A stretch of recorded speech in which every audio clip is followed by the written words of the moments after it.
Everything that I tried to get ready, and I forgot to put on the starting soon. No, everything is working. Everything is fine. I just forgot to put that message up there. But I'm here now. I think I have everything set. Do I have it set? I don't know. But either way, we're going to get started. So, hello, Shadowcat back, and today we're talking about faith and government. Not religious faith, mind you, but kind of the same. You'll understand by the time we get into it. So there's a few news articles that I want to well, actually there's a lot of news articles I want to cover as I do this, because I'm going to use a lot of that as foundation for the overall discussion in this, because what I want to talk about is something very much related to my previous discussion on law. When I talked about law before, I did so through the lens of what does law mean? And not from a philosophical point, but from a pragmatic, practical point. Because when I can ask you, what is a law? And maybe you can shoot off the dictionary definition of what law is. Or maybe you're a law student and you can give me a comprehensive analysis of what is law. And most people will say it is, the rules and policies that we've agreed to be governed under. And that's a very good definition there. However, from a pragmatic standpoint, the law is simply whatever we agree is acceptable or unacceptable. And this is something that we don't need laws for. Because if everybody in a neighborhood deems that blue houses are unacceptable in their neighborhood, then it doesn't matter if there's no actual law that says it's perfectly legal for you to have a blue house. The people around you simply will not tolerate it. They will harass you, they will chastise you, they'll insult you, whatever they have to do to make sure that you do not have a blue house. And so, when we look at what laws really are, the laws of an area, they are simply the behaviors that are enforced. I mean, that's why we have such sayings as, the law of nature, or the laws of the jungle, or whatever those are. Not because anybody necessarily agreed what the laws are going to be, but because that is the rules that you will abide by while you're there, whether you like it or not. And so, we talk about law in that way, and I want to kind of expand that into government. Because law and government are intertwined, obviously. Governments make laws, governments enforce laws, and such things as that. But much to the same way that a law only has power if the people under it believe in it, so is also true of government. Governments only really have power if the people under them believe in them. Which is one of the reasons why, at least in the United States, and maybe a couple other countries, I'm not sure, it was stated explicitly that the power of the government is derived from the power of the people. Now see, this is something that has been true forever, but I think that the US was one of the first countries to really not enshrine it, but acknowledge it. After all, it's not as if the idea of revolution or rebellion was invented with the United States. People have been rebelling for as long as human history has existed. And so the idea of the power of the people is not a new concept.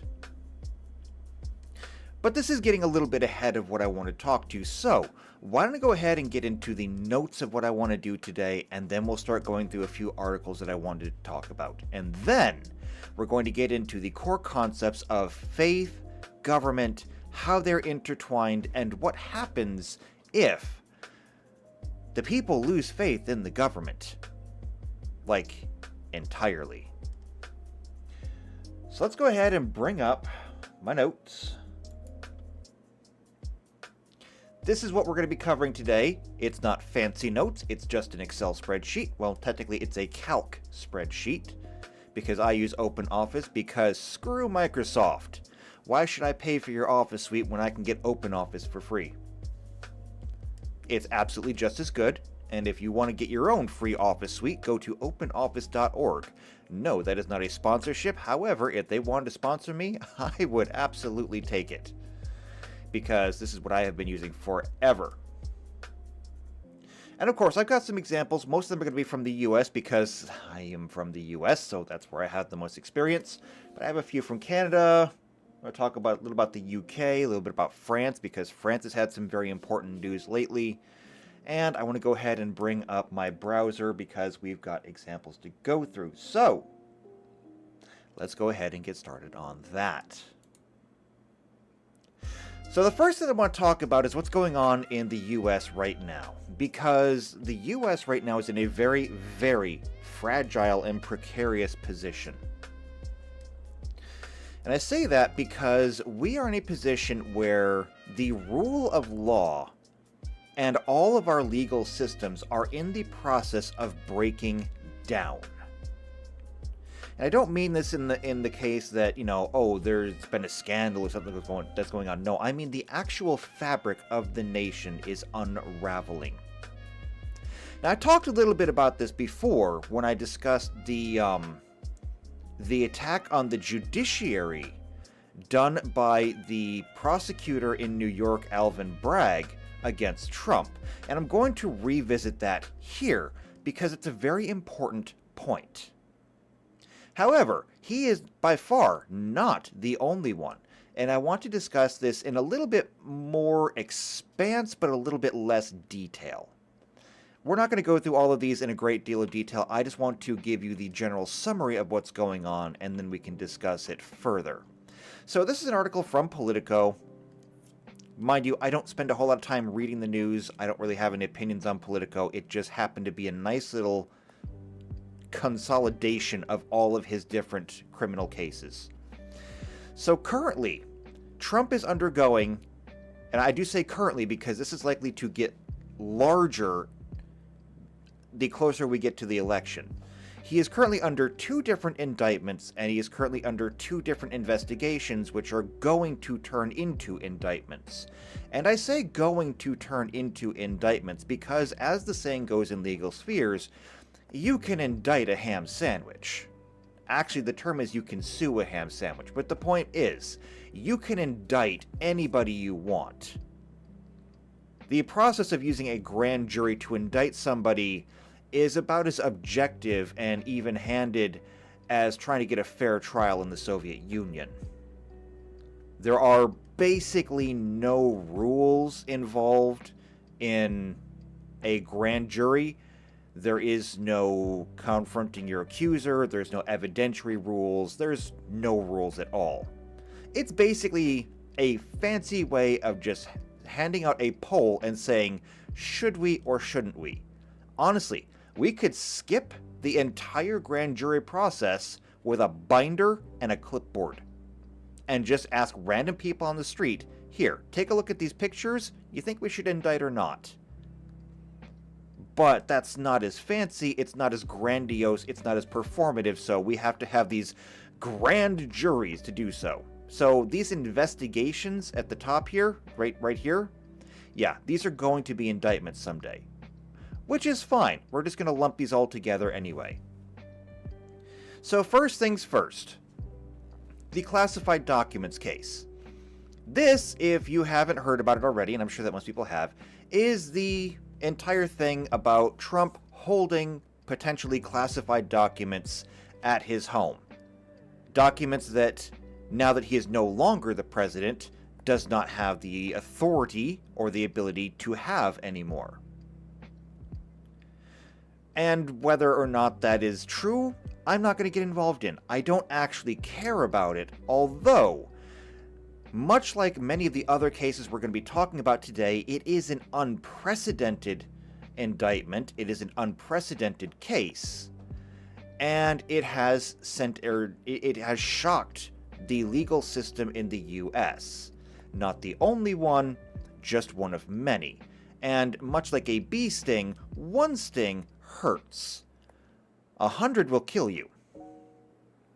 Then, of course, there is the hush money case, where he is being indicted in New York for money that he was paid, or money he paid to his attorney in a different case. Now, what his attorney did was ruled to be wrong. Again, not getting into details. However, Trump is being indicted on it for paying his lawyer to do so. Now, the argument here is that he didn't pay him to do the thing. His attorney was on retainer. And so, by the fact of simply paying him the retainer, paying him every single month as a retainer, that was in fact paying him to commit the crime, and thus there we go. Then, of course, we have the Georgia election investigation, which will turn into an indictment, where Trump was on record saying that we only need X number of votes to win this election. We just have to find the votes. They're saying that this was at a minimum, it was a conspiracy to interfere in the election. At the maximum, it was the election interference itself. Or at least the attempt to interfere in the election. And then, of course, he is being held responsible for the riots on the Capitol on January 6th, which they have... Well, I was going to say that they have claimed as an insurrection, but that's a bit of a hot topic now, since the agent Ray Epps was also indicted. Suddenly, the January 6th event has been downgraded to a demonstration. Yeah. So, when one of their own is indicted, it's a demonstration. When one of their enemies is indicted, it's an insurrection. I'm not going to get into an argument about the media today. That is an entirely separate discussion we can have another time. And, we will. Don't worry. We will. But this is everything that's going on right now, just with Donald Trump. And the end result of this... I'll get to that in a minute. Instead, I'd like to move on. So let me get back to my notes so we can talk about, or we can mark this off. No, not that color. I want green. There we go. That's a nice color of green. And we can go ahead and actually just color these in green too. There's probably a better way to do this, but nah, not going to. So then we have Biden. Of course, Trump is not the only one that we can talk about today, because Biden is in a lot of hot water too. For starters, it's come out recently from whistleblowers within the IRS that the Biden family, not just Joe Biden, not just Hunter Biden, but all of their immediate family and much of their extended family, have been involved to various degrees in multiple money laundering schemes. Now, this has gone back potentially for decades before he was ever in the presidency. And while, again, I'm not going to get into all of the details here, the important part is that if we go ahead and open up this article, we have many, many cases of the Biden family running multiple shell companies and taking in foreign money from different sources, which we can't explain, filtering them through all of those different shell companies before it eventually makes it to different people in the forms of cash or money. Well, cash money, same thing. Cash, items, vehicles, property, whatever it happens to be. So we basically have proof now that this has been going on, and not only that, but that the entire Democrat Party has essentially been complicit in it. Specifically because it's not as if this has been new and everybody knew what was going on. And this also implicates much of the Republican Party too. In fact, you would dare say it didn't involve a party at all except for, say, the Uniparty. It was an open secret. Everybody knew that it was going on.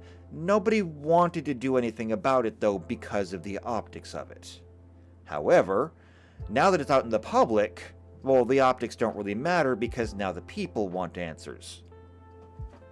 Whether they want answers because they want to bring Biden down, or they want answers because they want to make sure that their guy is absolutely on the up and up because they want him to stay in office forever. Or at least, so long as his heart is beating. Pretty soon Biden's going to be a cyborg because they're not going to let him leave office. They're going to have him hooked up to machines and roll him out on like tank treads for all of his debates. So we have this going on. In addition to this, we also have Biden's interference in other nations. For example, the Burisma allegations, which are all but proven. We just cannot get anybody to actually solidify that. The allegations are out there. The proof is out there. But nobody wants to be the one to say, yes, it happened. Now can we actually do something about it? Because again, nobody really wants to risk their career going up against the Bidens. But this is something that's been going on for a while, obviously. And then, of course, there's the question of how Biden even got into the presidency in the first place. Now, depending on which camp you fall on, obviously he's either the most popular president in history and he was legitimately elected, or on the other side of that coin, you have the people who say the entire election was rigged and he wasn't elected, he was simply installed. To that end, Time magazine themselves even ran an article talking about the secret history of the shadow campaign that saved the 2020 election. And what they're talking about here is not that the election was necessarily rigged, but more to the point, the process that they went through to control the media, to control optics, to hide the problems that would have been harmful to them, such as things like Hunter Biden's laptop, and all the other different Hunter Biden scandals that he's been involved in. Basically everything that they did to control the media to make sure that if they couldn't control the election, they could at least control perception. And by getting people to believe, as if it was some kind of psychological operation, the way they wanted to believe, they could actually control the way the election would come out circuitously. And whether you believe it or not, it worked. I mean, if you want to believe that they did this and they want it to work, that's great, fine, whatever. If you don't believe this had anything to do with it at all and they just happened to be coincidentally right, they still won. But either way, it's out there, and the very fact that it's out there means that at the very least, the people that supported Trump will have lost faith in the government and the media institutions attached to the government. Which again is the subject of today's discussion. Because the entire thing that I want to talk about today is not whether or not these things happened. I want to talk about people's perception and people's faith in the government. So when we talk about all the things that happened with Trump, very obviously, if Trump is found innocent of some or all of these, people will lose faith in the government and in the judiciary. If nothing happens to Hunter and the rest of the Bidens for all of their money laundering operations, people will lose faith in the government. The same thing that happens if nothing happens with Biden's foreign interference, which may or may not have had some kind of influence on our own elections. People will lose faith. And but this article that came out also shook the faith in the government and the media. So you can see that no matter what you do, people are losing faith because there are questions here to be answered. And they're not getting answered. But it's not just at the federal level either, because this is also happening at the state level. We're going to go ahead and we're going to green this one out.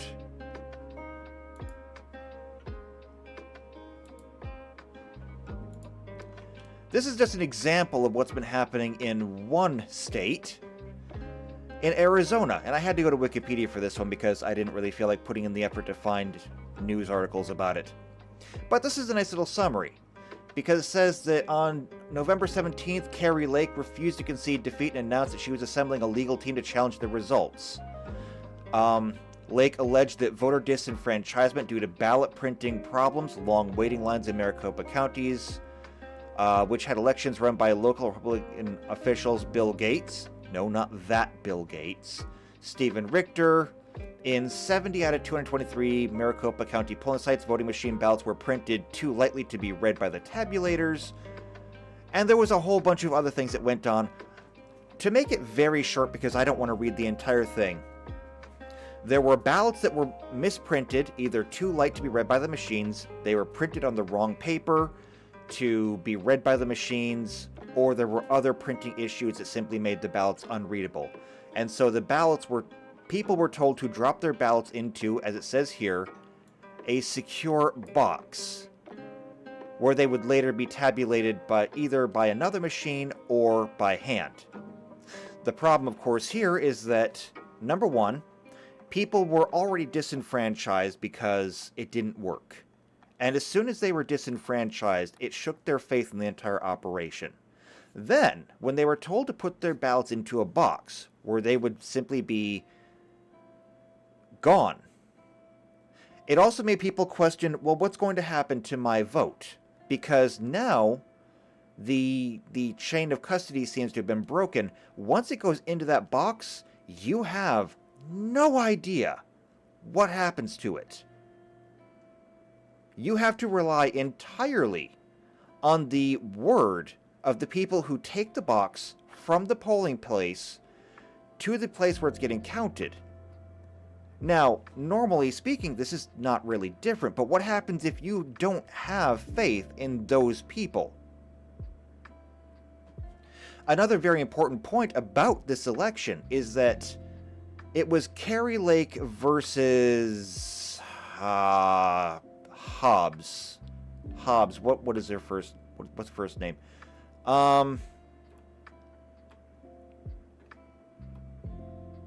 Katie Hobbs. Yeah, Kari Lake, Katie Hobbs. At the time of the election, Katie Hobbs was the Secretary of State or something like that. I don't know. Either way, she was the one who actually was running the election, which many people had a problem with. After all, how can you administer the election that you're a part of and still be considered to be neutral? And that becomes doubly suspicious when you win. So with all the different problems there, with all the different scandals and everything around it, and with perception about it, given the positions of the people that were talking about it, or in this case, running it, is it that hard to believe that people did not have a great amount of faith in the election? To even further solidify that failing of faith, Kari Lake, before the election and significantly after, while it has been in the courts, has been censored on social media. She has been censored on YouTube. She has been censored on the other big tech platforms, Facebook, Twitter, places like that, for simply talking about the election. So when you have one person who was in charge of the elections and then won the election, one person who contests the election and then gets censored for it, the optics of that only point in one direction, that the election was in fact not fair. And whether or not you want to have the debate that it wasn't fair, it actually doesn't matter whether it was or wasn't. The perception of it means that people are going to lose faith.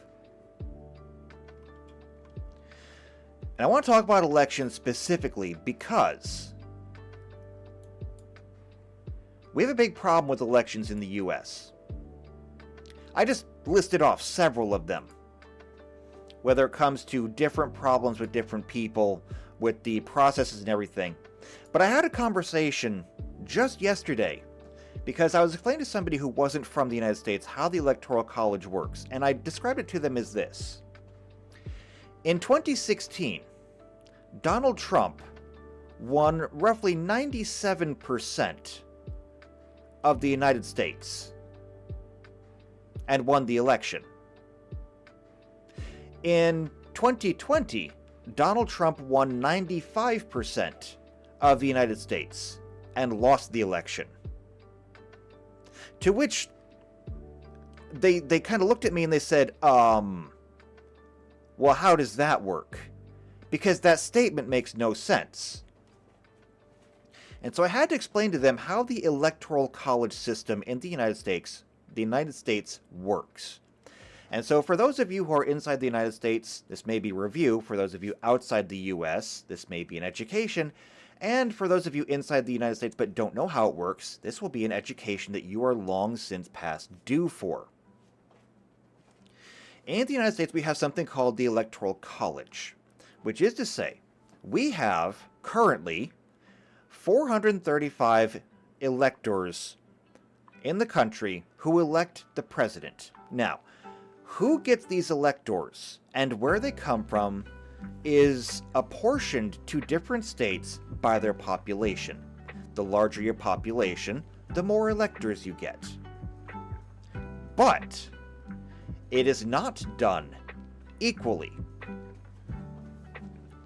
And I know that the first thing that's happening right now is all the hair in the back of your neck is standing up. Your hackles are raised. You're saying, but I thought that the elections were supposed to be equal. Well, they are, kinda. I'm going to explain.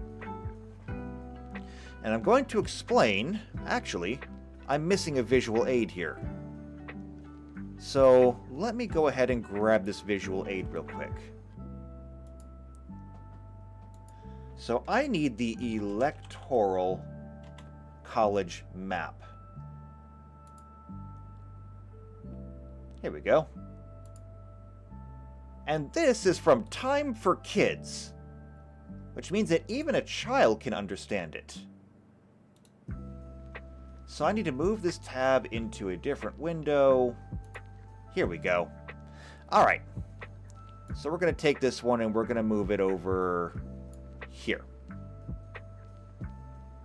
So this is, 270 vote. No. Yeah, 270 votes to win. We have 435 of them. So this is the current Electoral College map. Now, you can basically ignore the colors. We don't really care about the colors, except in the case of Nebraska and Maine, because they do their things a little bit differently. But by and large, when we talk about the electors, every number that you see on here is the number of electors that state has. As such, when the state votes and they determine which state or which presidential candidate they are going to be voting for, they will appoint their electors to carry their vote to Washington to cast the vote, just like we used to do in the 1890s. But it's obviously not done equally. Now, I'm not going to do the math again because I did the math when I was talking with the other person. But needless to be said, California has a population of, like, 35 million people? I think it was. Something like that. They have a high population, obviously. Maybe it's 300, no. Yeah, like 35 million, I think. Give or take. A little state like Rhode Island, however, has a population of about 1 million. Give or take, depending on how many cows and chickens are counting. Now, what happens is, if we wanted to look at voting power in a state, it's actually very easy. We can simply take the number of people in the state, and we can divide it up by the number of electors that are in there. That tells you how many people would need to vote for one person to send that elector there. This is especially true in the mixed states like Nebraska and Maine, but it still is roughly true in a state like California too. And in this case, in the state of California, you need somewhere between 700 and 750,000 people per elector. So that one elector represents about 75,000 or 750,000 people. Something like that. Either way, don't check my math. I'm bad at math. Regardless though, when we go to a place like Rhode Island only has 4 electors. They are vastly outclassed by California in terms of voting power. But every single one of those people in Rhode Island, every single one of those electors in Rhode Island, rather, represents roughly 250,000 people, because they only have a population of about 1 million. Meaning that the individual voting power of every person in Rhode Island is nearly triple what the voting power of a person in California is.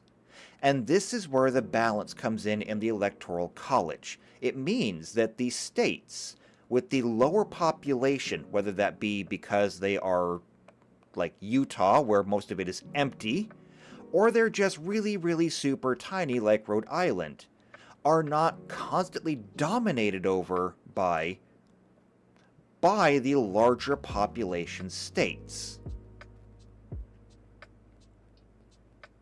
Because it doesn't matter how many people are in California. California gets 55 electoral votes, period. And it doesn't matter how much more their population looms over every other state in the Union. Their power is limited. And other states who would otherwise not have as much power get a little bit of a boost. Now, this is important because this keeps the nation from being completely dominated by the popular vote, the literal tyranny of the majority. Because if that was the case, well, then if one party simply took over the majority of the country, they could never lose power.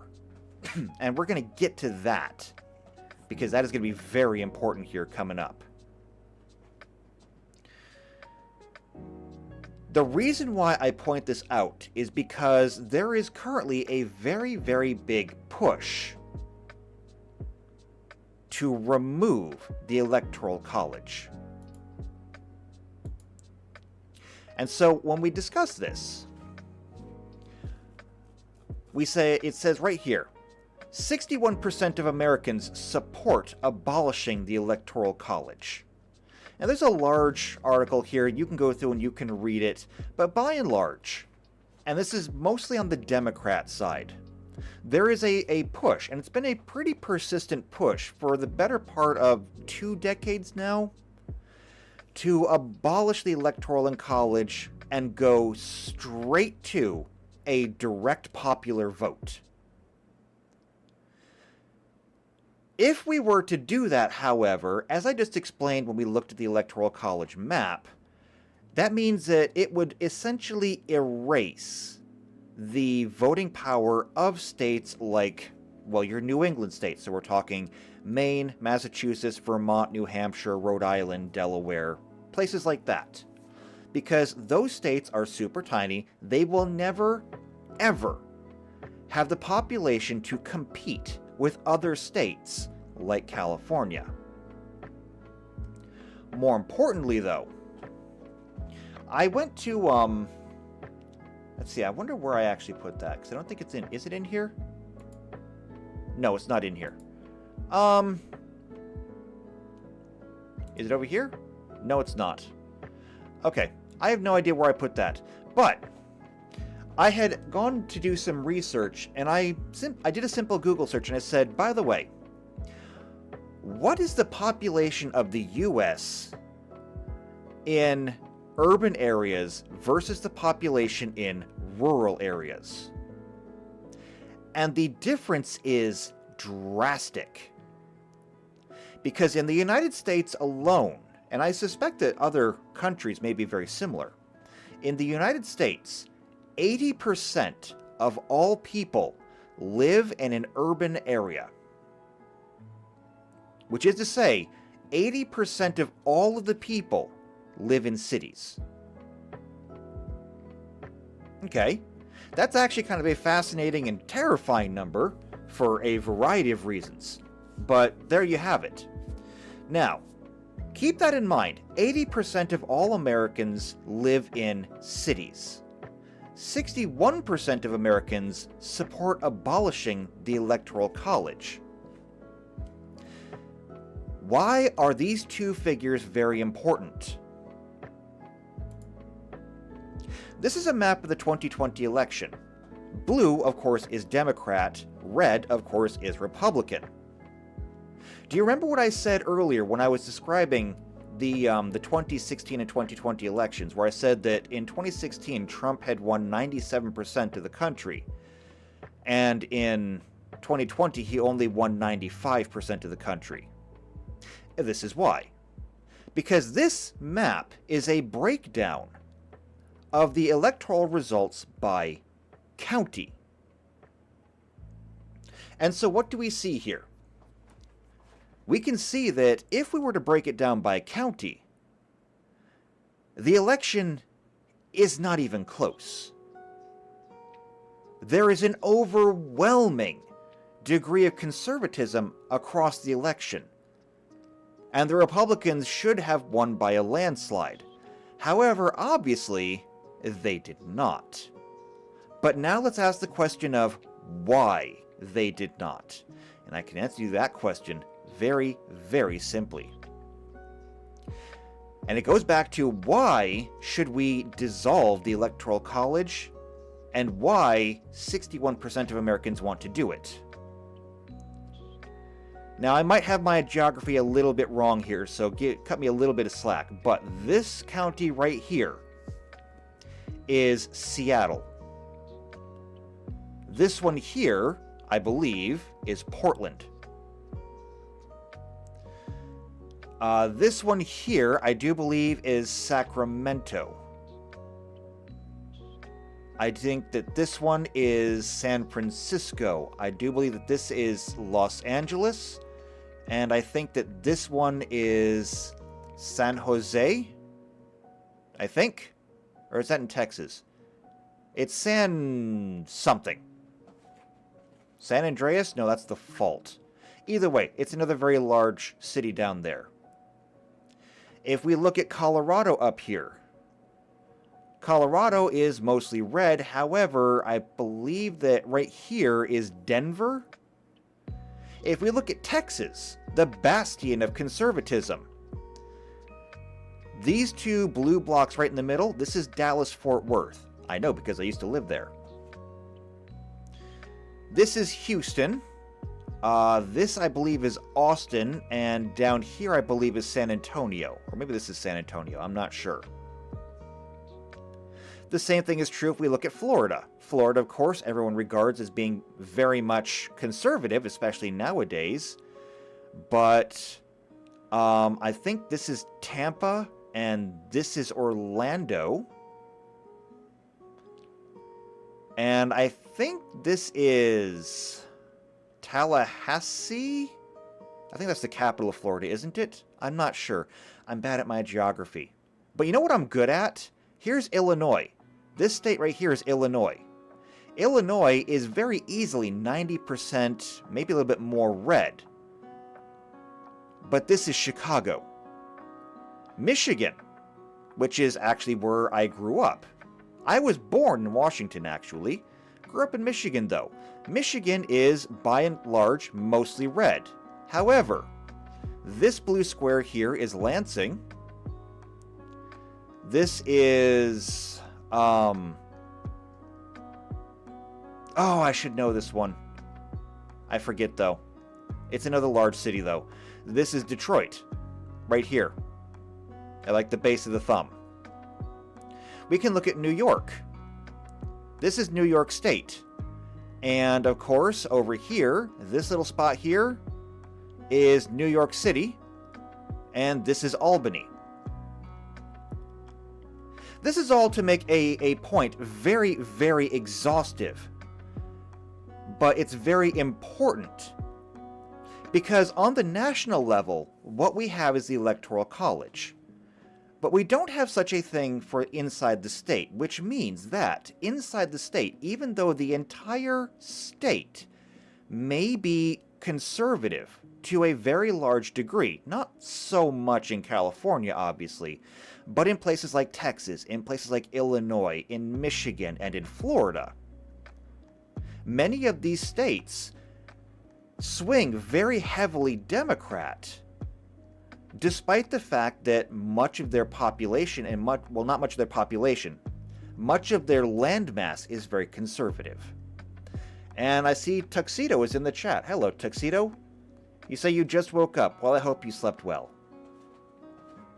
Now, when we talk about the elections, Texas, of course, did vote conservative. So did Florida. However, Illinois and Michigan voted Democrat. They voted liberal. Despite, again, the fact that most of their landmass is conservative. Less so in Michigan, more so in Illinois, especially the furthest south you go. It's very, very firmly conservative.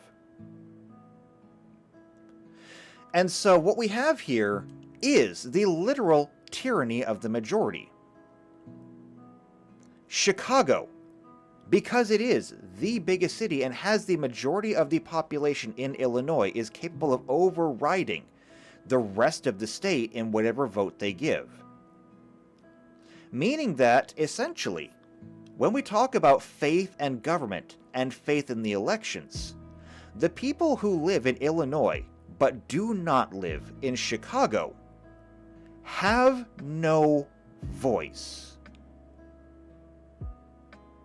And I can say that unequivocally because Illinois, much like California, has been a liberal stronghold for decades. They have literally almost never voted in different ways. I believe the last time they voted conservative, and I didn't do the research on this, so you may have to correct me on this, but I believe the last time they voted conservative was for Nixon, which was way back in the 70s. And so these people have had essentially no voice at all. And they know it. And most of them don't even vote anymore. Many of them don't simply because they don't believe that it matters. There is an argument to be made out of whether if all of them were to vote, would they be able to override the city of Chicago? But at the same time, that's also kind of a big if. Could they? Because if you required everybody to vote and everybody in Chicago also did, would Chicago still outnumber the rest of Illinois? The same thing goes over here in California, or a place like Oregon, or Washington. Seattle and Tacoma basically rule the entire state of Washington. The same thing goes for Portland in Oregon. As a matter of fact, and I don't have this pulled up right now, but there is currently a petition that has been in the works for a couple of years now, the Oregon Secession Project, or the Greater Idaho Project, where they want to take all of these red counties, secede from Portland-controlled Oregon, and join Idaho, where they feel that their way of life and their vote will be better respected. It's not likely to happen. However, the fact that they're trying shows the problem. These people are tired of having their voice overridden by Portland. And so that's why we come to... Oh, no, wait, I did have it here. I was better prepared than I thought I was. Yes, here's the 80% of the U.S. population living in urban areas.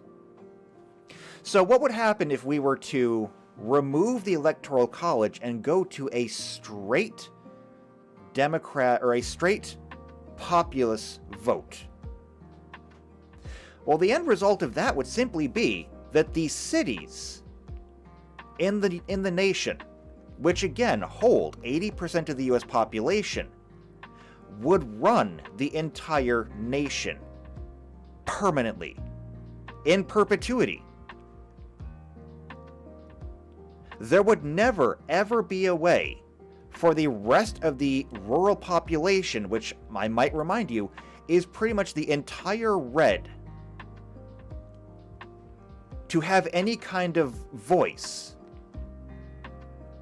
in federal politics again, to the extent that they already don't have a voice in their own state policies. So when we talk about having faith in the government, these people already don't have faith in their own states. The Oregon Secession Project is already a perfect example of that. But if we were to remove the Electoral College, we could take that issue and apply it to a national scale. The only question is then, what happens next? And that is a question that I will get to in a moment, because I want to tackle something else. Now, if they could do that, imagine what else they could do. Ever since Trump was in office, and Trump was able to install not one, not two, but 3 Supreme Court justices, there has been calls that the Supreme Court has been tainted in some way, that the Supreme Court has been broken, especially in the wake of those appointees. After all, ever since those 3 were appointed, we have seen landmark judicial rulings, such as the Bruen decision that ruled that New York could not restrict the Second Amendment. They could not bar people from having their Second Amendment right to a firearm, nor could they restrict people in their ability to carry and use a firearm. Now, that has been challenged multiple times in multiple different ways, but it was still a landmark decision. Then, of course, the probably much more famous one was the overturning of Roe v. Wade, where they said that the right to an abortion was actually not a federal right, not a constitutional right. It was, in fact, a state right under the 10th Amendment of the Bill of Rights. And now, several states, such as Texas, such as Oklahoma, and many others, have simply outright banned it. Many people have called this a human rights violation. And recently, there was another ruling that came from the Supreme Court which overturned affirmative action in colleges and universities. It simply states that colleges and universities are no longer allowed to use race as a factor when admitting students to their student body. And people have called this a setback for all people of minority status, whatever that may be. Since then, there has been renewed effort to suggest that perhaps we could expand the Supreme Court. In this case, 9 to 13, so we're talking about adding 4 more justices. However, that number has been in flux depending on who you talk to and when you talk to them. Some people have simply said, how about adding 2 more to 11? Some people have said that we should maybe add another 7 and push it up to 15. Either way, there have been people that have been calling for it. Wait, did I just say 9 plus 7 is 15? Wow. I swear I can actually do math. 9 plus 6 is 15. Wow. I'm about to fire myself and send myself back to school. Regardless, though, they want people to do this. Now, what if we went with the scenario that I just told you, where we actually did abolish the Electoral College, and now the president was strictly by popular vote, meaning that 95% of the country who do not live in the urban areas, the 20% of those people who live in all of that rural space, no longer had any vote, any voice in who the president would be, because they were every day overridden by the people who lived in the cities. Which, by the way, this means that I want to go back to this for a minute. I want to go back to that map for a minute. I talked about California and the cities in California. I talked about Portland. I talked about Washington, Illinois, Michigan, New York, Florida, Texas. Do you know what I didn't talk about? I didn't talk about Nevada. What major cities are in Nevada? I mean, you could talk about maybe Las Vegas, but Las Vegas, despite being the gambling capital of the United States, is not a big city. As a matter of fact, you could walk across the entirety of LA in a day and still have time to go hit the casinos and grab a show and dinner later. Las Vegas might look big, but it is not big. And in fact, nothing in Nevada is big. What about Idaho? What about Montana? What about Wyoming? Colorado? Utah? Arizona? New Mexico? Oklahoma? Kansas?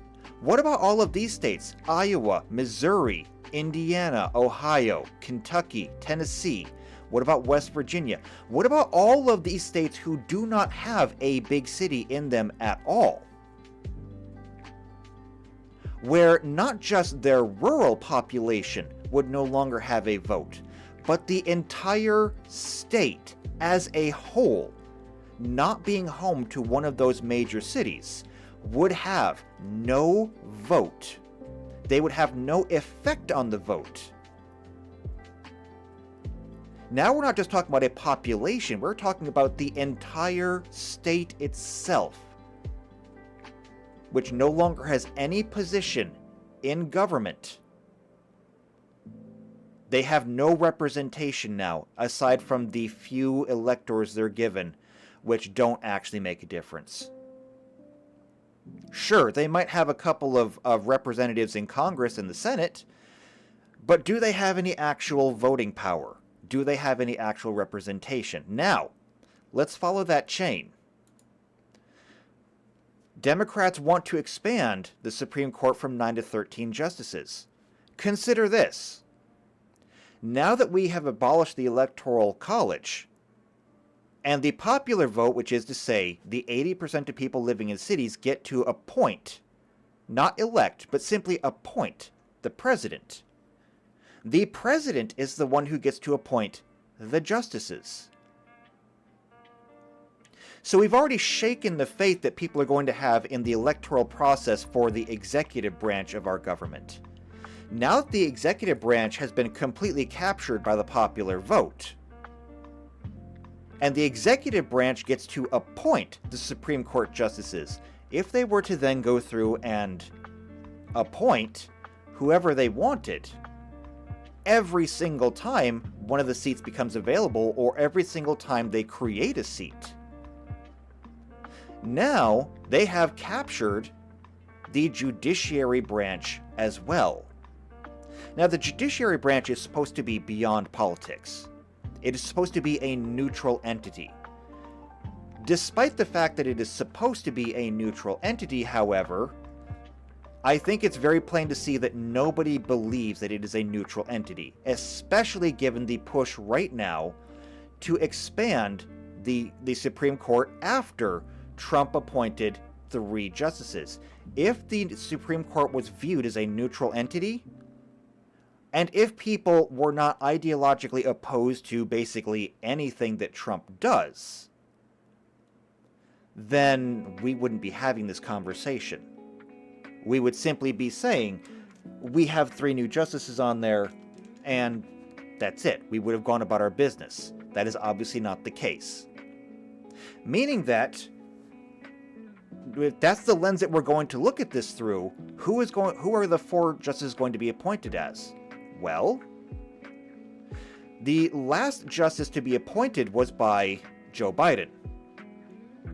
And this was controversial because Joe Biden stated before he even picked his appointment for the court that the only candidates that he would be willing to put up there would be somebody who was both black and female.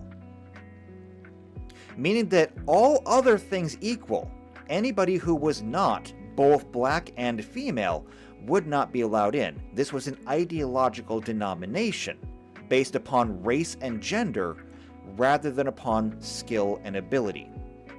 There is also no reason to believe that the other 4 that were added would be any different. They would be ideologically chosen upon whatever criteria they decided to use on that different day.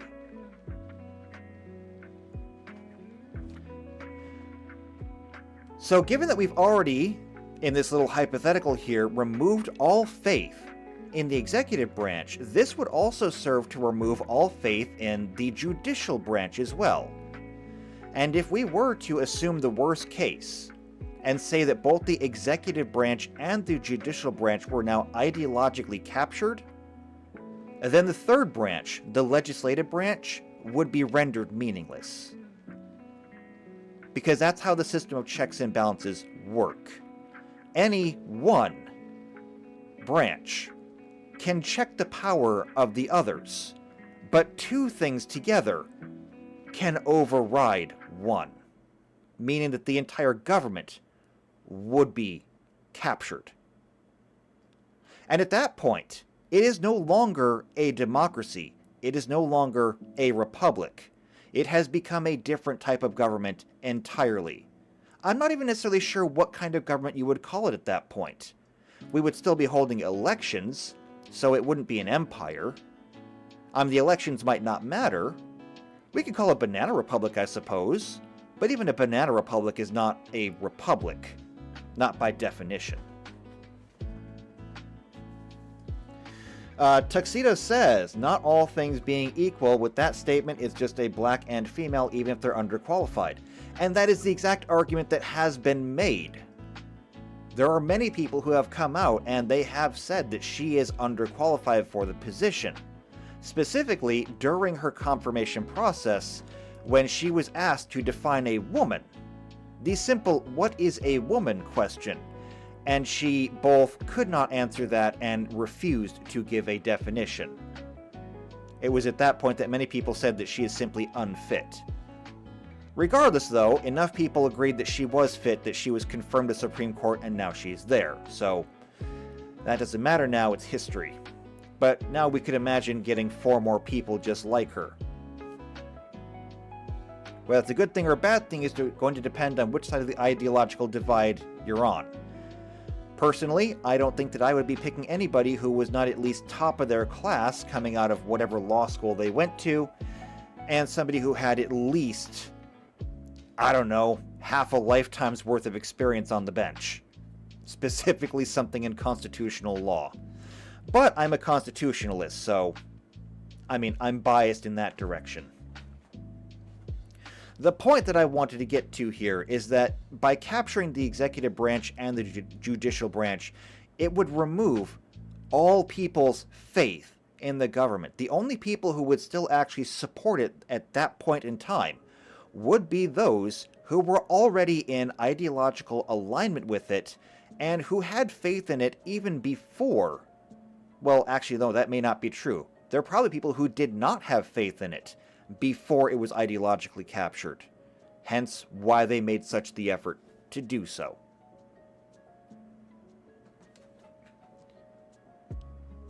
So, I think we can go ahead and check a few things off here. We can go ahead and talk about, or we can check those off. The next thing that I want to talk about is a bit harder, because I couldn't find a good example. So instead, I just went and took a Google search.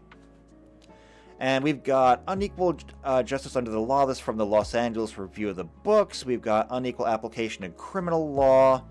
U.S. racism and inequality are rooted in law. Equal protection clauses. Things like this. This is not really what I wanted to talk about, specifically not racial. But I did want to talk about inequality under the law. And specifically, I wanted to talk about cases where the law has simply not been applied equally. And actually, you know what? I just thought of a great example. I'm not going to pull up the data on, or the sheets on it, but I want to talk about the two homicides. That's a good word. The 2 homicides that came out of New York. One of them was Daniel Penny. The other one was what was his name? Michael... No, not Michael. I can't remember it.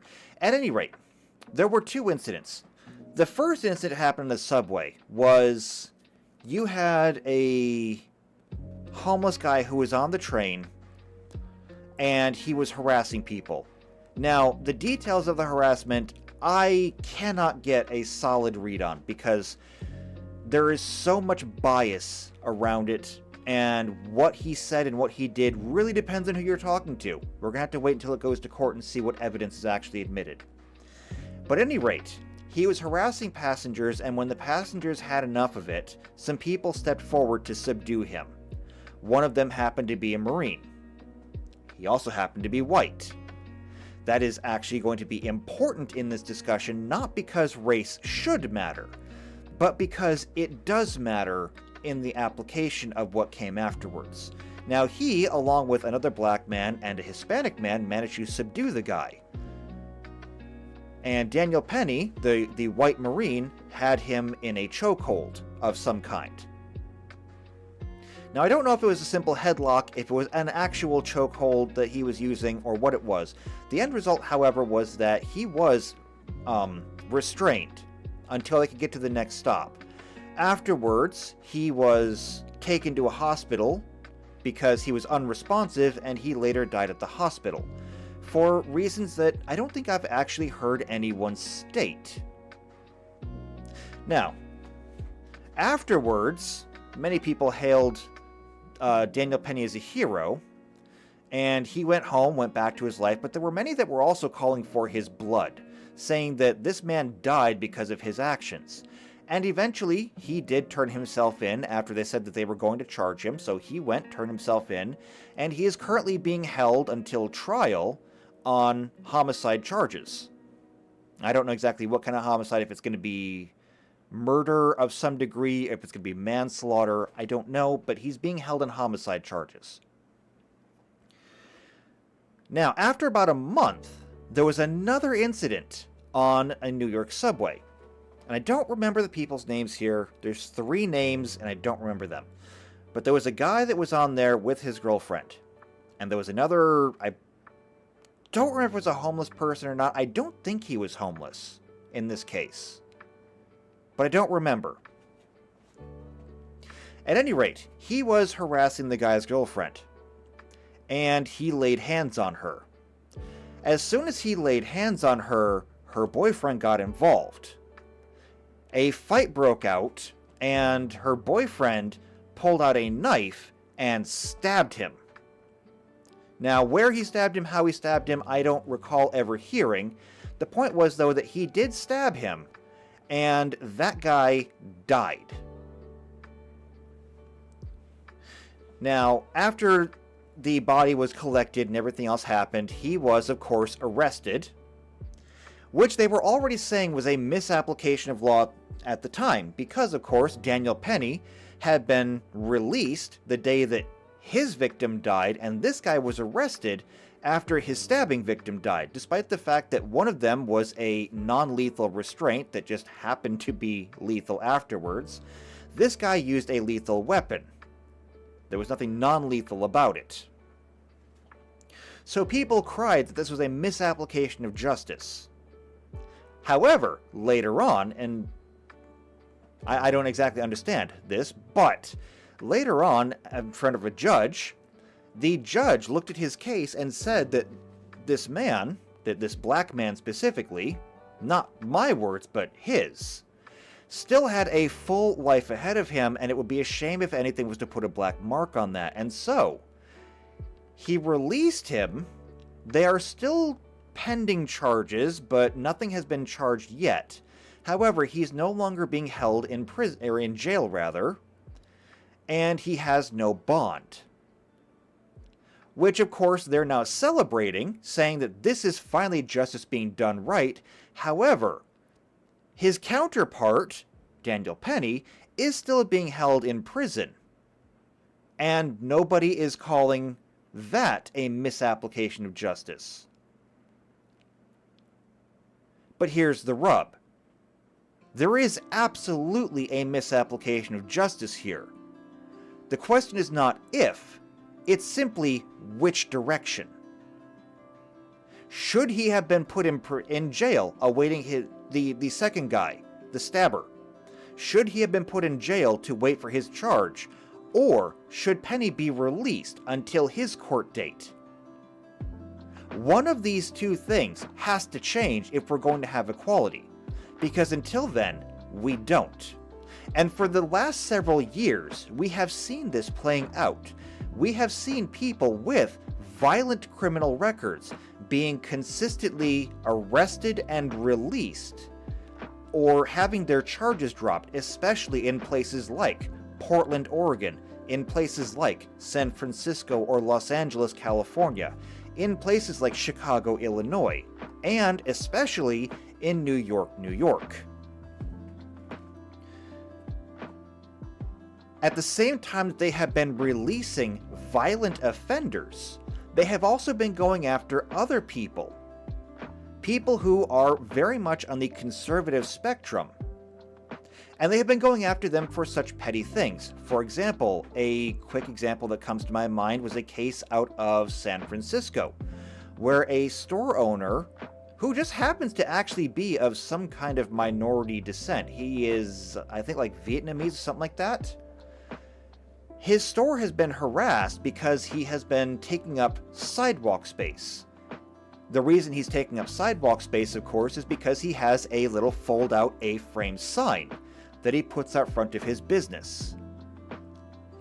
And he's been cited several times for the sign. He's also been cited for having an American flag outside his business because the flagpole extends too far, and the flag is hanging down into that thoroughfare for walking traffic.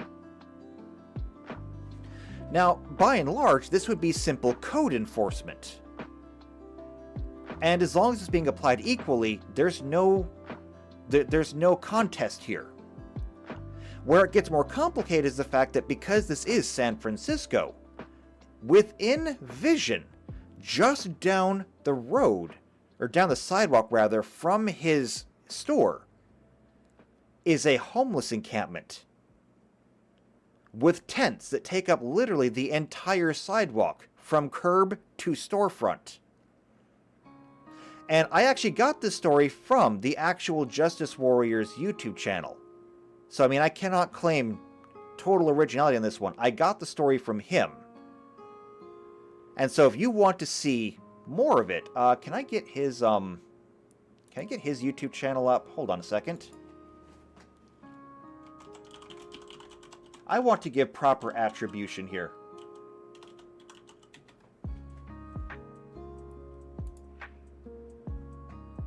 I didn't realize I was going to talk about this, so I didn't have it ready, but yeah, I want to give proper attribution for this.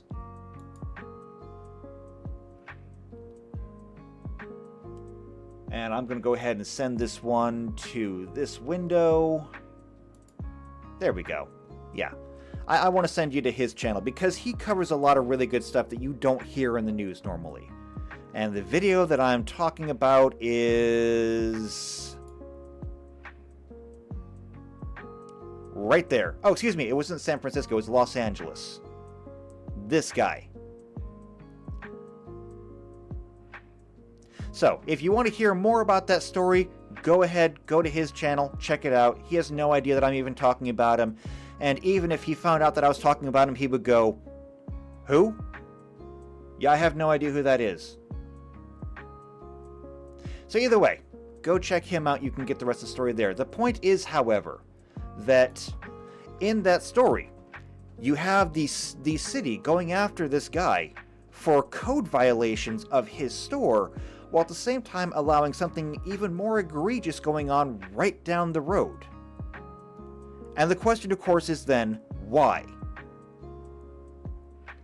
And the reason is because, well, the law is not being applied equally. And we all know that it's not. Many, many, many people across the country have already lost faith in the judicial system, regardless of what side you're on. If you're on the liberal side, you have already lost faith in the Supreme Court because of everything that's done that is an affront to you. If you happen to be on the conservative side, you've probably lost faith in literally every single other court. Like, just all of them as a whole. The Supreme Court may be the only court you actually care about at this point. So we have this problem. And again, we go back to the idea of having no faith in the courts. So hold on to that. I'm going to come back to it. The next thing that I want to talk about, I don't actually have anything for, but I'm going to say something about it anyway. So we're going to go ahead and we're going to make this one green. We're going to come down to state interference in the elections. Again, I don't have anything really for this, but I'm going to come to here anyway.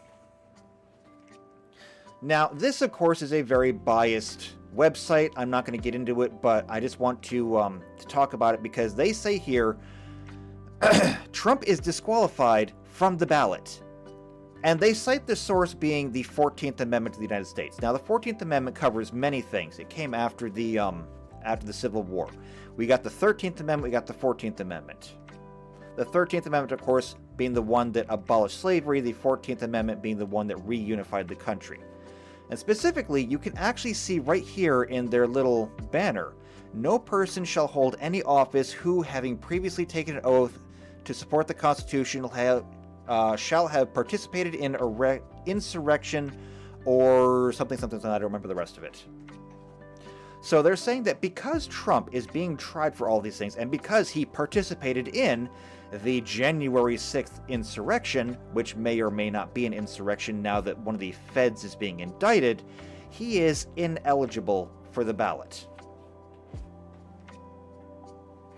I need a minute because I just got to get a drink real quick. I've been talking for like an hour and 15 minutes straight.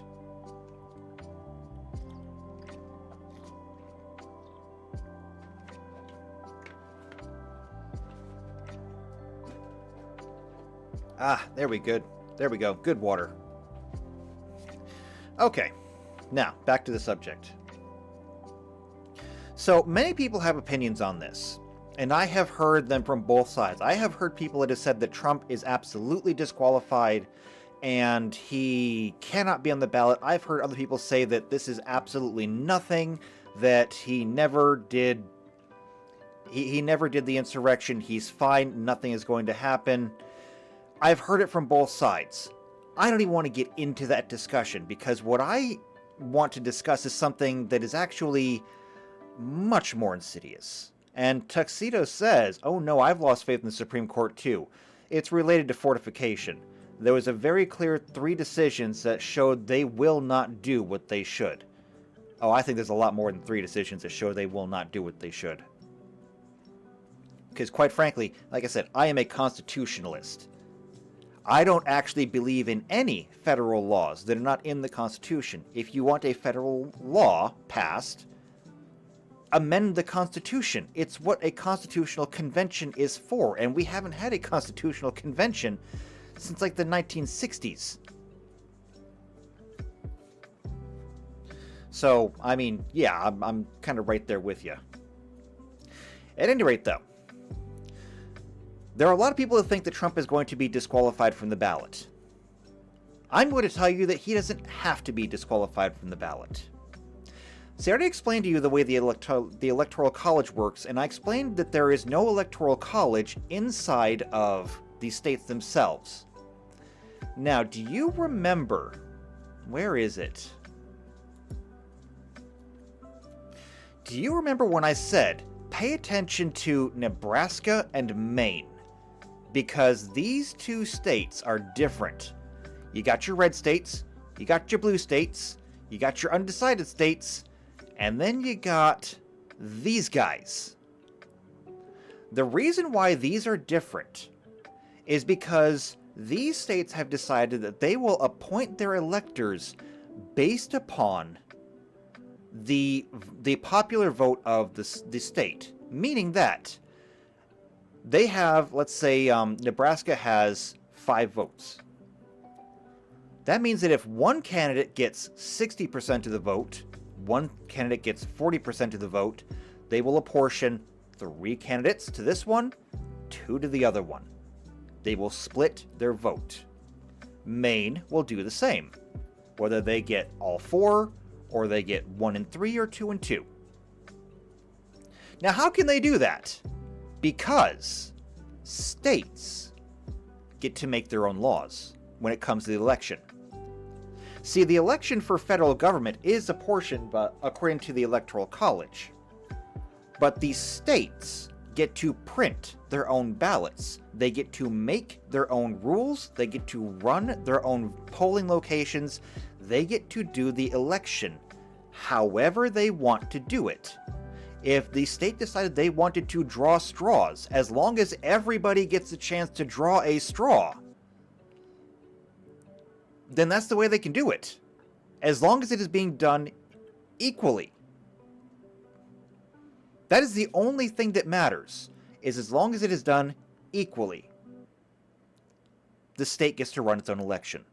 And Tuxedo says, they decided they could not rule before or during the event because no harm had occurred. They decided they couldn't rule afterwards because it was too late. You are talking about the Pennsylvania election contest. I know because I live in Pennsylvania. They ruled that they could not judiciate before or during the election because no harm had been done, and then afterwards because of laches, where they said it's already done, it's been closed, and there is no way to judiciate over it. Which itself has been contested because, as many of the people from Pennsylvania said, if you couldn't challenge it before, you couldn't challenge it during, and you can't challenge it afterwards, when was the appropriate time to do so? And the Supreme Court has said, yeah, our bad. We may have to go back and look at that again. We can't change the other one, but we may be able to affect the future one. We may still get rulings on that now. Unless, of course, they pack the court. And also, I see that JP is in the house. And JP says, no, not our PA legislature. I don't even want to talk about our legislature. Actually, no, I take it back. Our legislature is good. It's our governor that sucks. And our representatives that suck. And pretty much everyone pretty much everyone sucks, except for our legislature. But anyway, I want to get back talking about state elections. As I stated, the state is allowed to print their own ballots. They're allowed to determine who goes on that ballot, too. That means that Trump does not actually need to be disqualified from the ballot to be removed from the ballot. All that is needed is for the state to simply say, we do not recognize Trump as a candidate. Ergo, we will not accept Trump on the ballot. They will not print his name on the ballot, and if he is the only candidate for the Republicans on the ballot, then there simply may not be a Republican candidate on the ballot. There would be a Democrat, a Libertarian, a Green, maybe a couple of others, but there would be no Republican box on the ballot. Similarly, because every single one of these ballots is supposed to be checked off by somebody after the fact to officiate whether, it's a legal ballot. If you were to do, say, a write-in to say, I check other and I want to vote for Donald John Trump. Yes, his middle name is John. He has 2 first names. If you were to write in Donald John Trump, they could simply throw your ballot in the trash because the state has determined that Trump is not allowed to be voted for in the state. And the state has the way to do that. I mean, they're the one who control their own election. So when we look at this and we say, we could go to a place like California where they might just take Trump off the ballot and say, if Trump gets the nomination, he's simply not allowed to be voted for. They could do the same thing. Now that in California, that doesn't matter. It doesn't matter. Because California was never going to go for Trump anyway. California has not elected a single conservative person in, 40 years. They literally are ruled by a single party, which is why California has so many problems. They are Democrat-controlled at the governor level, at the cabinet level, at the legislature level, at the judicial level. They have complete uniparty control in that state. So he was never going to get that. But what if we take a look at a different example? Remember when we looked at this, when we looked at the map. Okay? Nope, not that map. Not that map. Not that map. No. Where is it? There it is. I found it. Okay. What if we looked at a place like Texas? Now remember, we looked at Texas, and we said that like 90% of Texas is conservative. Except for here. Why? Because that's Dallas. And that's Fort Worth. And then that's Houston. And then that's Austin. And I think this is San Antonio. Okay, so that's all their big cities. Which, by the way, who makes the ballot? Oh, that's right. It's the capital. That would be Austin. You know, that great big blue spot in the middle of everything else. What if instead Austin was to come out and simply say, we don't want to have Trump on the ballot. And so the people in Austin were to simply strike off Trump. Which means that if the Republicans nominated Trump as their leader, there would simply be no more Republican candidate anymore. What would then happen to Texas? Well, if there's no Republican to vote for anymore, then they have to vote for somebody else. Many of them are simply going to vote for Democrat because there's no point in voting Libertarian or Green. And if you already know that writing in Trump is potentially going to simply get your ballot thrown in the trash, why would you do it? Now, this is important because once upon a time, this would have been literally unthinkable. It would have been unthinkable for the same reason that once upon a time it was considered to be unthinkable to shoot somebody in the back. Like, when you think about all those cowboy movies and everything, you think about them, you know, facing off high noon, a tumbleweed rolls across the road, the church bell rings and they both draw. Why do we have that image? Because that was considered to be something honorable. Maybe they weren't necessarily honorable people, but you met each other as equals. You played by the same rules. And you boiled down your issue to a contest of skill. Who was the fastest draw?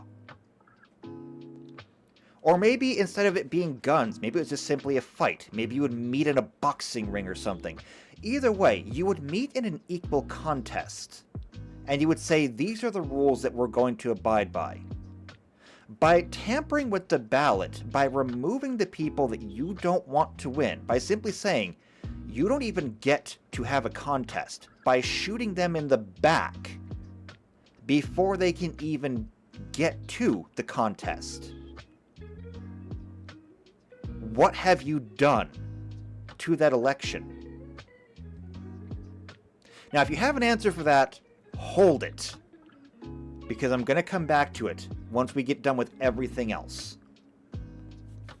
There's a lot of balls in the air right now. Keep juggling them. Just keep it rolling around in your head. Because now we're going to go north.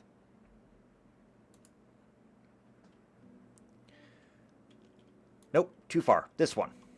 Now, I covered a little bit of this the last time I did this, because I was talking about... well, I was actually talking about a variety of issues. But I talked about the Great Canadian Firewall that Trudeau is trying to put forward. And I'm going to touch upon that again. I just don't want to go into as much detail about it this time. So, when I talked about Canada the last time, we talked about Bill C-11 and C-18. Just as a quick refresher, C-11 was the act to amend the Broadcasting Act to make related consequential amendments to other acts, blah, blah, blah, blah, blah. Basically, what it said is that you have to promote Canadian broadcasting. So that is Canadian television, Canadian radio, Canadian websites, Canadian content creators, Canadian everything, okay?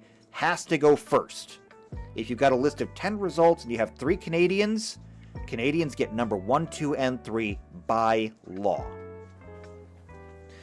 Even if they might not be what you're looking for, even if they might not be the best at what you're looking for.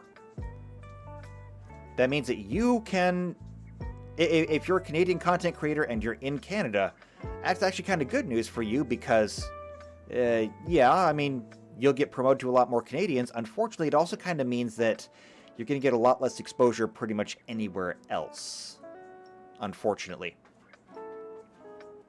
So that was Bill C-11. And then, of course, there was Bill C-18, which is the one that is actually screwing them over a lot, because C-18 is the one that goes after platforms such as YouTube, Facebook, Twitter, Instagram, all of those, which basically say if you share something that is Canadian created, Canadian news, Canadian media, whatever, you need to pay the Canadian media for any traffic that they would not get otherwise. Basically, if you go to the CBC website and they would normally get a penny from somebody just visiting the front page and seeing all their advertisements, Facebook owes the CBC a penny for somebody looking at a CBC article on Facebook. And this would apply to everything, which of course, you know, Google, Facebook, Twitter, all those responded to by saying, that's fine. You have like 24, 48, 72 hours, something like that, to revoke this, or we will simply block all Canadian content from our platforms. And Trudeau called their bluff, and they did, which is probably why you haven't seen a whole lot of Canadian stuff on your various social media feeds. I also want to talk about the various other things going on with Trudeau. So, for example, during the COVID protests, where truckers were protesting their requirements, where they said you have to have certain quarantine things if you're a trucker, if you have to have certain paperwork to travel if you're a trucker, all of that stuff, they decided they were going to go to Ottawa and protest. And when you've got a whole bunch of people with a whole bunch of very large trucks who can literally gridlock a city, yeah, Ottawa was not ready. Trudeau, however, was, because what did he do? He enacted the use of the emergency powers, and he suspended all the truckers' civil rights. He suspended the right to protest. He suspended their rights to speech. He suspended their rights to pretty much everything. He essentially, for a temporary amount of time, revoked their citizenship. And that was just the things that he did in Ottawa. He also went after their homes and their finances. He went after their mortgages. He went after their bank accounts. He went after everything he could to hurt them in every single way he could. And then, when all of that failed, he decided to hurt them in the last way he could, and that was violently. When he brought in the Ottawa Police, as well as the Royal Canadian Mounted Police, which, to those in the US, that would be the equivalent of the Federal Police, or the National Guard, kind of a mixture of both. And he had them go in there, arrest and clear out the protest by force, then sending in tow trucks to tow away any vehicles that had been left behind, and he cleared Ottawa by force. It was violent enough to the point where when Trudeau visited the United Nations later that year, other nations who had actually been occupied by Nazi Germany looked at Trudeau and told him that they had not seen such an egregious violation of human rights since Nazi Germany, and that Trudeau did not have the right to stand in the United Nations chambers. Now, of course, those are all smaller countries and nobody listens to them anyway, but the fact that somebody even had to say it, that somebody could say it about a first world nation, was significant. In addition to that, I've also talked about Trudeau's Chinese ties, whether it be his business dealings with China, his military dealings with China, and the fact that, as far as I can tell, Trudeau is doing everything to turn Canada into a little China. He likes the idea that he can crack down on people's rights or simply revoke them, much as China has done to anybody who disagrees with the CCP. He likes the idea that he can control information inside of China or inside of Canada, telling people what is true information, what is disinformation, what they're allowed to say, what they're allowed to see and read, and what they're not allowed to, much as the Chinese firewall has been doing for decades now. He wants to turn Canada into the next China, and perhaps even into a Chinese state. I don't know. But what I can say is this: we have all of this going on with Trudeau basically violating every single right that in the Canadian Constitution, so long as you disagree with him. We also have the fact that Canada has a parliamentary system, but they also do have an electoral system somewhat similar to what the US has, where they get to vote for their parliamentary members. Their parliamentary members go to Parliament, and whoever holds the most seats in Parliament gets to appoint the Prime Minister. Is it a perfect system? No. But the biggest problem with it is that they don't actually have an electoral college, which means that there's only really 2 provinces in Canada that hold any real power. Those 2 provinces being the province of Quebec and the province of Ontario. Now, the province of Ontario is a Liberal stronghold. The province of Quebec is somewhat split between Liberals and the Bloc. But the end result of that being is once you add in Ontario and you add in the votes from the rest of the country, the Liberals have held a majority in Canada for a very, very long time. And the unfortunate part of that is that other provinces and territories in Canada, such as Alberta, Saskatchewan, Manitoba, the smaller islands like Prince Edward's, Newfoundland, Labrador, and a few others, or the sparsely populated ones like the Yukon, Northwest Territories, or Nunavut, basically have absolutely no say in what happens in Canadian politics. Now, if you happen to go along or you happen to be a liberal yourself, this doesn't really matter. But if you aren't a liberal, the end result of this is that you have no representation. You have no vote, you have no say. You may have people in there who do represent you, but their representative power means nothing. To the point where the idea of Wexit has been a thing, which is to say that the western provinces in Canada would like to simply become their own country. That being British Columbia, Alberta, Saskatchewan, and Manitoba.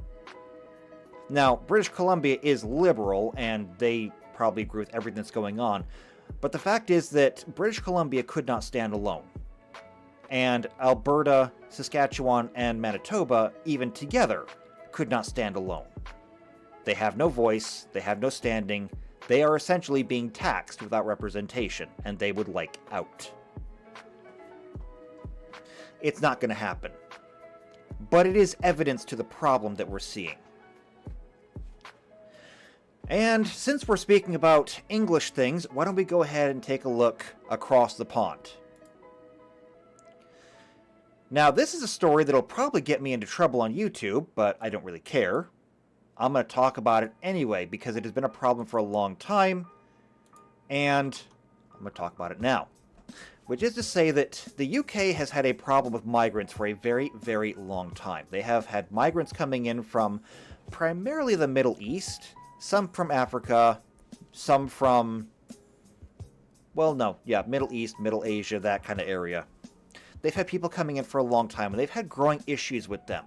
One of the greatest issues has been the grooming gangs in, I believe it is Rotherham?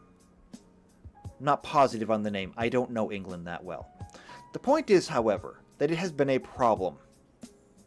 And it's been a problem that has been largely swept under the rug. Because the UK, specifically the English government, has not wanted to do anything about it out of fear of being called racist, or bigoted, or xenophobic, or any number of ists or phobes that they just don't want to have to deal with. which is why we have this from today. And I got it from India Today. And I picked India for a reason. They have absolutely no reason to be biased for or against. Well, okay, I take it back. They have lots of reasons to be biased against Britain.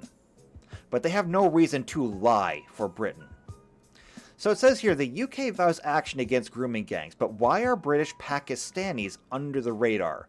The UK government officially announced a task force to crack down on the grooming gangs that sexually abuse children in the UK. However, Home Secretary Suella Braverman, I'm not familiar with that person, sparked a debate after she said that the perpetrators of such crimes are, quote, groups of men, almost all Pakistani.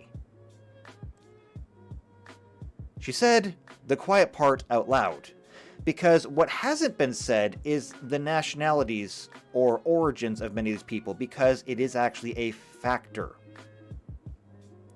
Many of these grooming gangs operate in what have become enclaves inside of the UK, because so many of them have migrated. But when you have a group of people who don't understand the culture, don't speak the language, don't share their religion, don't share the values, the only thing that they really can do, and Sweden learned this the hard way, most of the Scandinavian countries did, they set up enclaves. People will come to like. Okay, they will always gather around common values and culture. And when they did that, they created their own little enclave inside of the UK. They have their own businesses, they have their own schools, they have their own mosques and churches. They have everything they need right there in their little area. And they have their own law enforcement. Which is to say, they enforce the laws, and this goes back to what I started this entire discussion with. Remember when I said that the law is what people will accept, what people won't accept? Because what is on paper doesn't matter, it's what people do that matters. These places have their own law enforcement because they operate by their own morals and values.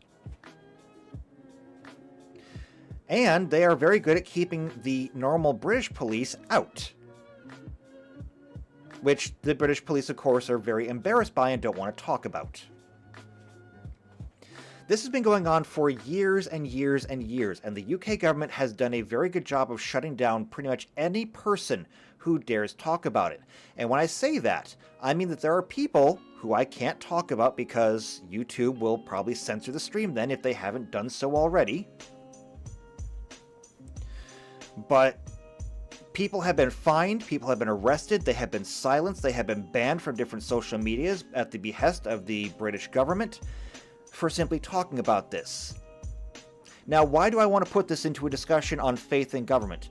Because while the government is busy going after all of these people who try to talk about it, there are actual people who are being harmed. People that are having their daughters stolen by grooming gangs.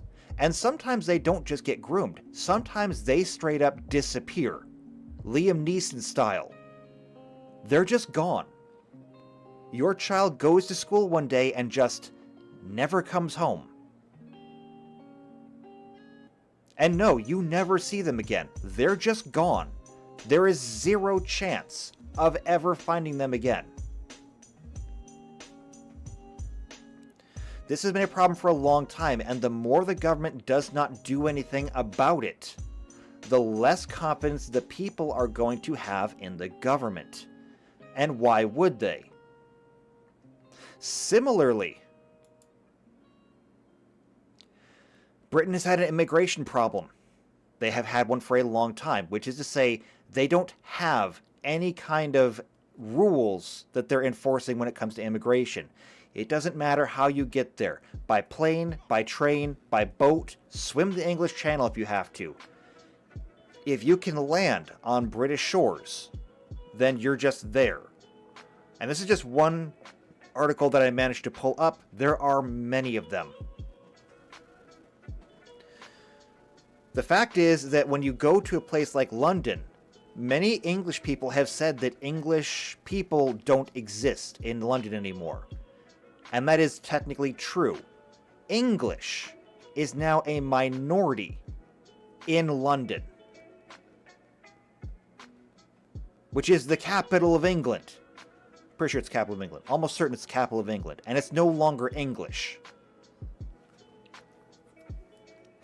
And these people continue to come in and they continue to filter through the country.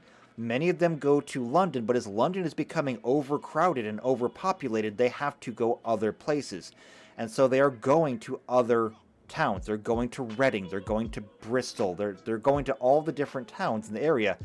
And again, as I pointed out, when you have enough of these people coming into an area who don't speak the language, don't share the culture, they end up creating enclaves if they don't take over the city entirely as usual.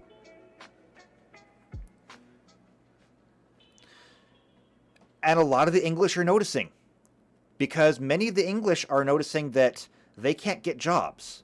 Why can't they get jobs? Well, because the jobs simply don't exist. There are a finite number of jobs to do, and as the population grows, your demand is going up, the supply is remaining the same, not everybody can get a job. The same is also true when it comes to housing.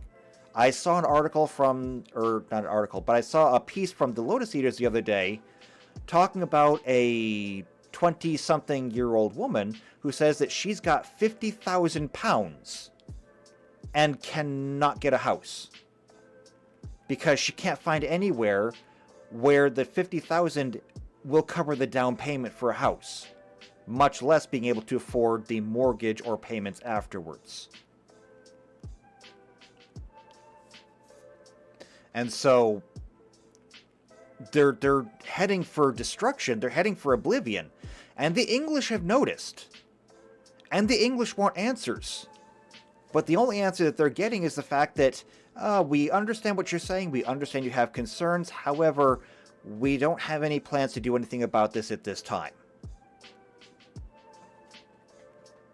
Let's see, I missed a few chats. JP said it's like they don't know what they're doing, or it's like they don't know they're shooting themselves in the foot, but the US elections are like shooting ourselves in the head. Yeah, that's pretty applicable. Tuck says, and the UK is heading for an unprecedented Labour victory because the Tories were elected in a landslide but still acted like Labour. The big question is who the F is paying for these houses. Somebody has to be buying them. Well, the answer to that is the people are paying for them, because if they go to migrants, those are paid for with tax dollars. And the tax dollars, of course, are collected by the English. So the English are paying for the houses for other people to live in that they can no longer afford. And the English are not dumb. They understand how this works. And they understand that their taxes are being used to take away the house that they might someday want to live in. Yeah, they understand this. However, speaking of immigration and the English, why don't we talk about some people that the English hate? So, just recently, there were protests that swept across France.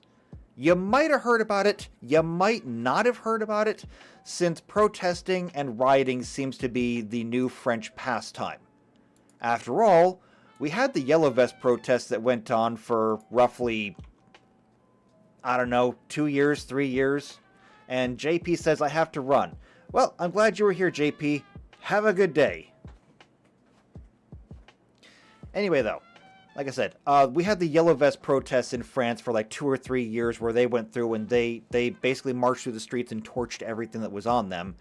Those have kind of gone the way of the dodo. I haven't heard anything about the Yellow Vest protests for a long time, and quite honestly, I don't think the Yellow Vest protests actually accomplished anything. Which is sad because I agreed with them. But now we have this. So, they just tried to burn down Paris again, which, honestly, they probably should have let them. It could only be an improvement.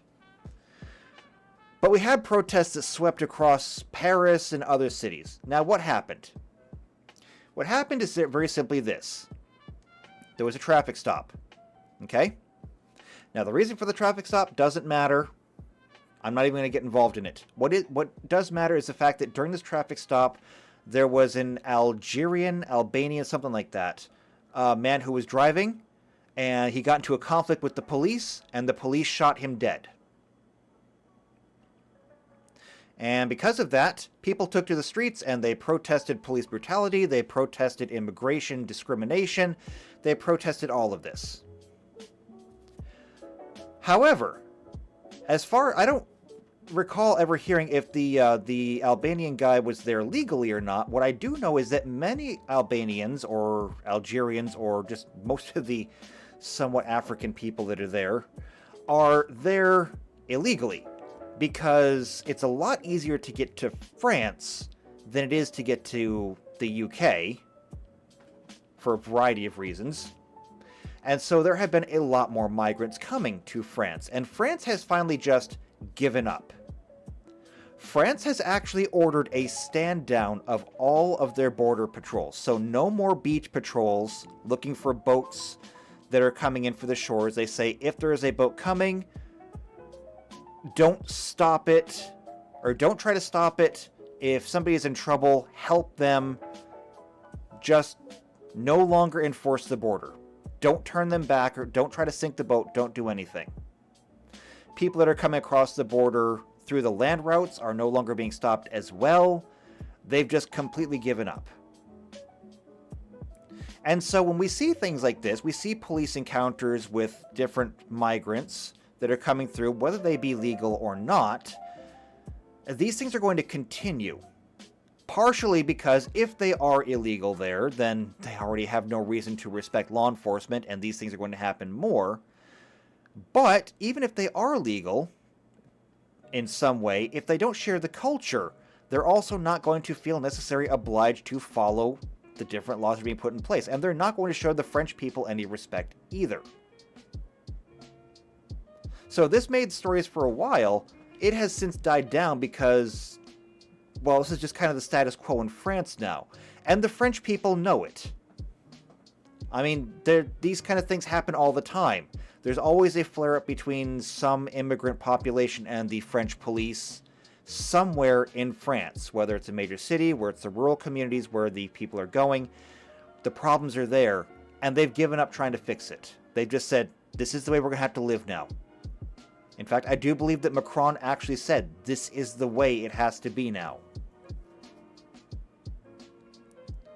So I talk about all this stuff, and now I want to get back to kind of the overarching point, because I wanted to go through Canada, the UK, France, to point out this is not strictly a US problem. This is a Western civilizational problem. So I want to go through all those balls that we're juggling. I want to go through all the election stuff with the indictments and all that. I want to go through the state-run ballots with them trying to abolish the electoral colleges.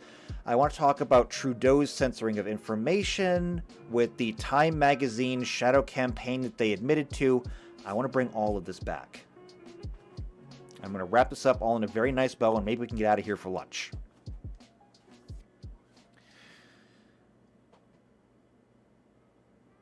When we look at what government is, government, as was proposed by, I believe it was Thomas Jefferson, said that government derives its power and authority from the people. It is a government of, for, and by the people.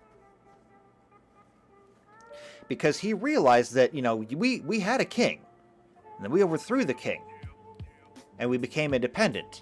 And we were not the first ones to do that. How many times in history have the peasantry risen up to overthrow the king? How many kings died because of it? How many revolutions have there been in history where one warlord takes down another one and simply replaces him? The people have always had the power. And so when it came to Western societies, when it came to Western democracies, we recognized that representation actually does matter. No, not that kind of representation. The legal representation. Because if people don't have a voice, if people don't have an opportunity, if people don't have any other way out of their situation, then they will take whatever out they can get. Which is kind of funny, because this is actually the same argument that they make for criminals. When we talk about all these cities that are releasing violent criminals, saying that, well, these people have only done these crimes because they didn't have anything else. We need to be more understanding of the lifestyles and decisions of people who are less fortunate. That is true. However, they say this on the one hand, while on the other hand, doing everything they can to take away the representation and options from other people. It's not for naught that they say if the left did not have double standards, they wouldn't have any standards at all. So what we see is that increasingly, people are losing any representation and thus any faith in their governments. There are many, many knock-on effects of this. And I want to go back to the Electoral College discussion I was having earlier. As I said, if we were to get rid of the Electoral College, all the major cities and the 80% of the population in those cities would dictate, not vote for, but appoint the President of the United States every single time. Similar to how in Canada, Ontario and Quebec more or less appoint who the Prime Minister will be every single election. Theirs has a little bit more variance to it, but I guarantee that if you got rid of the Electoral College, there would be no variance in ours. Meaning that when we go back and we look at... Nope. There we go. When we look at this entire map, anybody who does not live in one of the cities, including the entire states, like the entire Midwest here, would have no voice in the executive office. And of course, if the executive office was then completely secured, whether they expanded the court or not, sooner or later, sooner if they did expand it, or later if they just waited for other justices to either retire or die, they would be able to completely capture the judicial branch. Which means that now they control the entire government. It is single-party rule. There is no representation anymore. There is no democracy. There is no republic. What do the rest of these people do? I'm sure if you have spent enough time on the internet, you've heard the word civil war. And if you hadn't, I just said it, so there you go. The reason why people are talking about civil war, well, the reasons vary.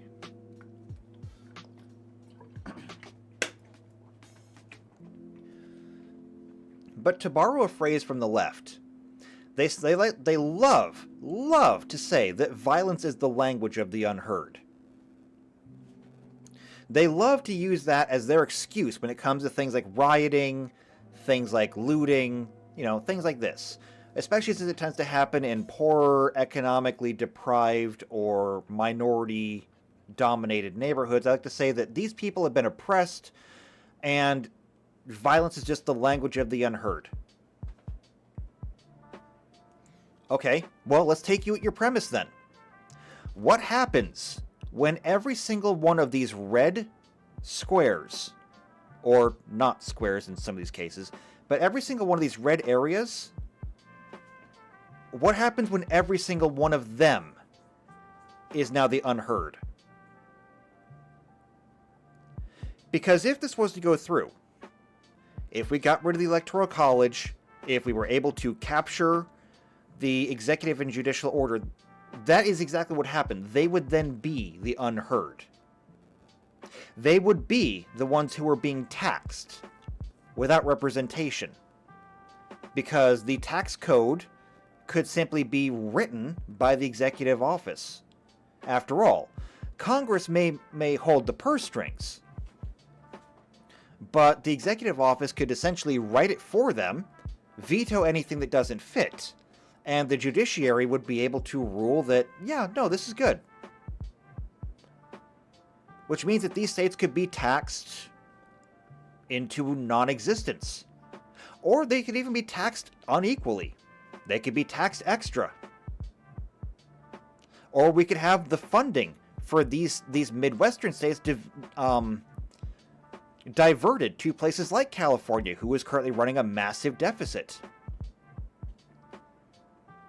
It would lead to an entire massive population, which, by the way, just when I talk about a massive population, I want to point this out. Let's see, population of the U.S. The population of the U.S. currently sits at 331.9 million people.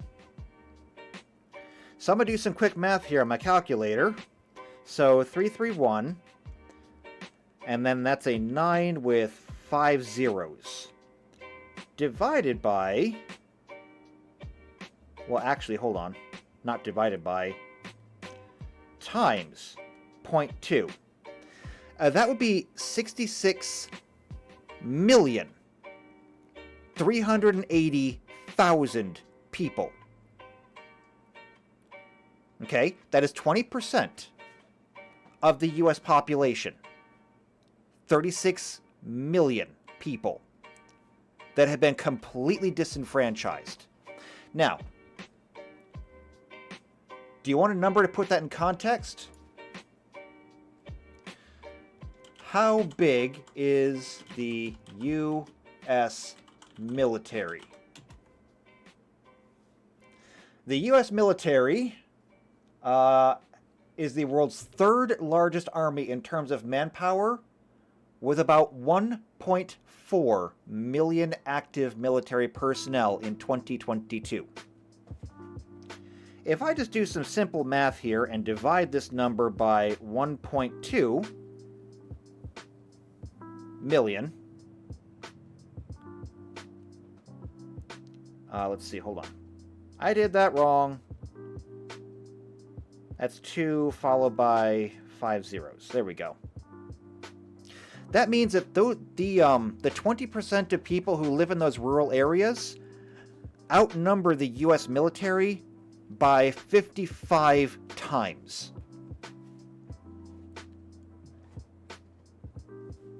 So, are you really going to stick the military on the U.S. population? How's that going to work out for you? Because I guarantee that they have more guns than the military does. The military might have tanks. The military might have planes. They might have battleships. They might have nuclear weapons. But they will still stand no chance against a homegrown revolutionary army of all the people who have been otherwise disenfranchised. And when we talk about disenfranchisement, there is no faster way to get there than to completely deprive the people of any faith whatsoever in the government by taking away every single avenue they have for their voice. By going after their candidates and saying, "You're disqualified because we said so."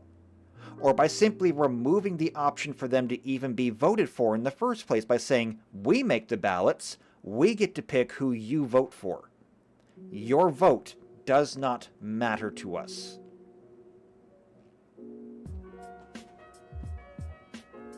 These are the ways that you can easily destroy any and all faith in the government.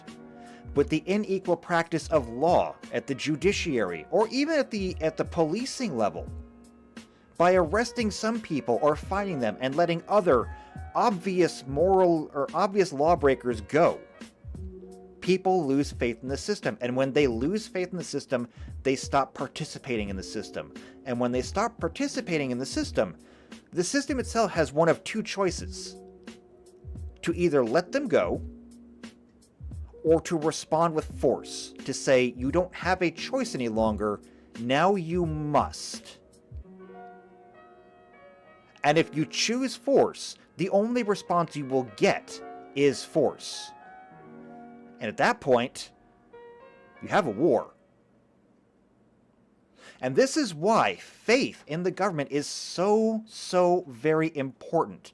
Because much as I discussed earlier at the very beginning when I said that laws are an article of faith, they are what we collectively agree is going to be lawful or unlawful, the things that we want to enforce, the things that we don't want to enforce.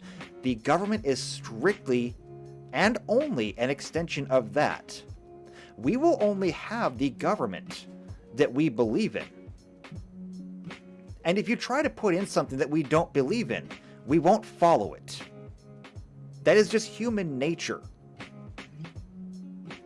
I mean, the Catholic Church did its best to force people to be Christian for centuries.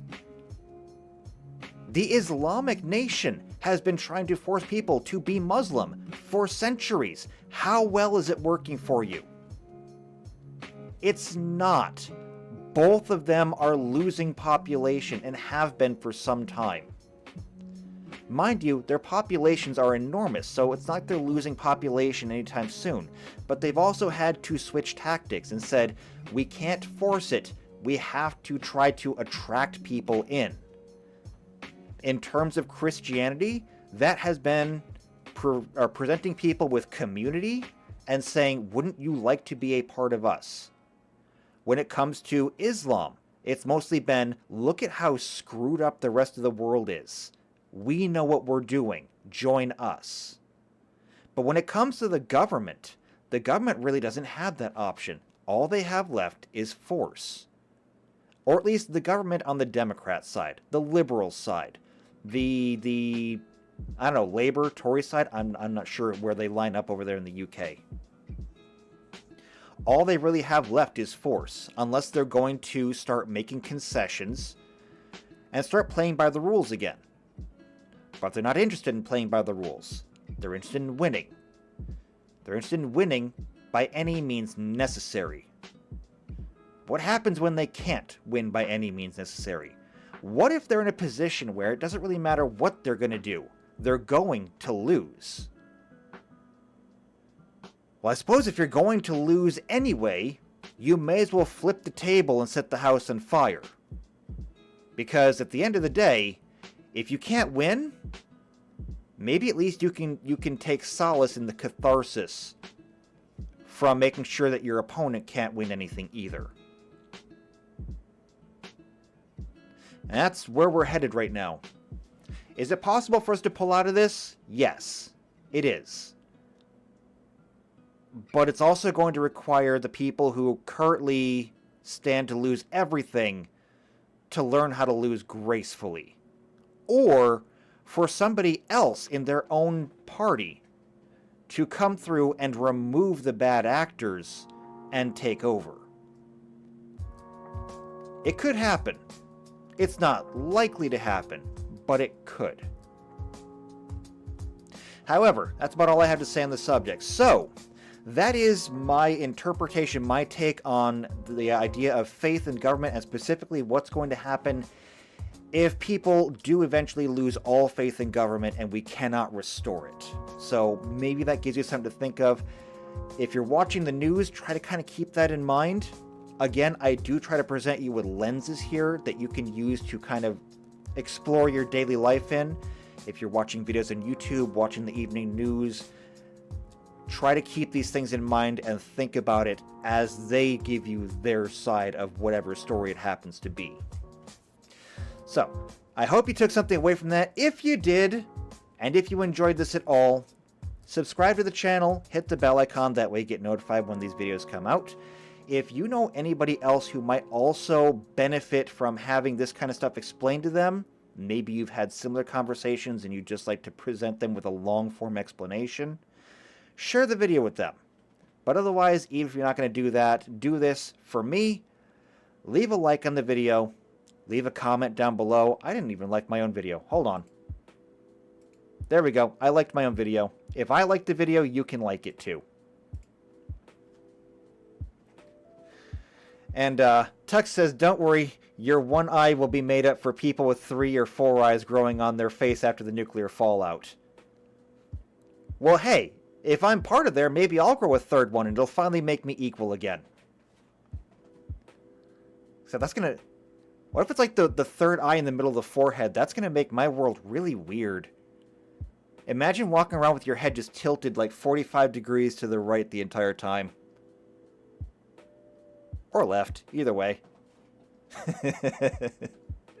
Then again, you know, if we do that, I'll finally have a reason to wear an eye patch and disappear into the wasteland. Alright, though. Leave a like on the video. Leave a comment down below. Tomorrow, we are working on creating monster characters, specifically summons, for our Final Fantasy module. And if you're not going to be here for that one, then I guess I will see you next week for whatever the lecture happens to be. And until then, take care.